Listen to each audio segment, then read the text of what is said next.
Hello friends, நாம் இன்றைக்கி இந்த வீடியோவில் குழந்தைகளுக்கு ஏற்பட்ட சளியை போக்கக்கூடிய ஒரு சிம்பிளான கஷாயம் தான் பார்க்க போகிறோம்.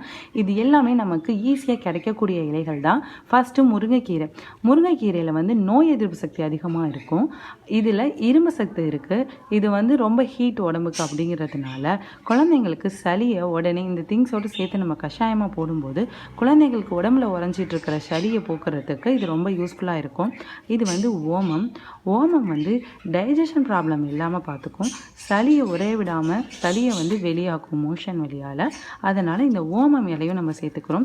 துளசினாலே சளிக்கு ஒரு நல்ல மருந்து, நல்ல மூலிகை நமக்கு தெரியும்.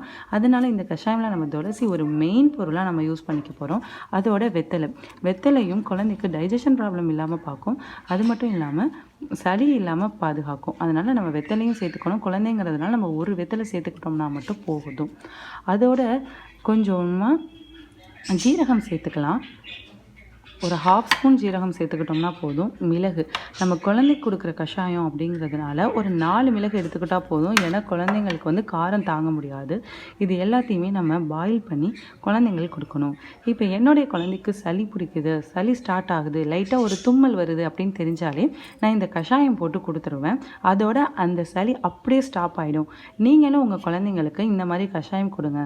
தேவையில்லாத சிரப் அது இதுன்னு கொடுக்காம நீங்கள் இந்த மாதிரி கஷாயம் வீட்டில் ப்ரிப்பேர் பண்ணி கொடுத்தீங்கன்னா உங்கள் குழந்தைக்கு ரொம்ப ரொம்ப நல்லது. இதையே நீங்கள் இனிமேல் இதையே கொடுக்க ஸ்டார்ட் பண்ணுங்கள். வீக்லி ஒன்ஸ் நீங்கள் கொடுத்தீங்கன்னா கூட உங்களுக்கு ஃப்யூச்சரில் சளி பிடிக்காமல் இருக்கும்.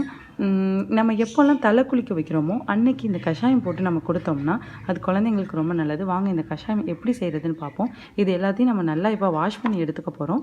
வாஷ் பண்ணிவிட்டு பாயில் பண்ண போகிறோம். நல்லா வாஷ் பண்ணிட்டு வந்தாச்சு. இதில் நான் இதில் 1 டம்ளர் அளவு தண்ணி ஊற்ற போகிறேன். இது 1/2 டம்ளர் ஆகிற வரைக்கும் இதை நம்ம கொதிக்க வைக்க போகிறோம்.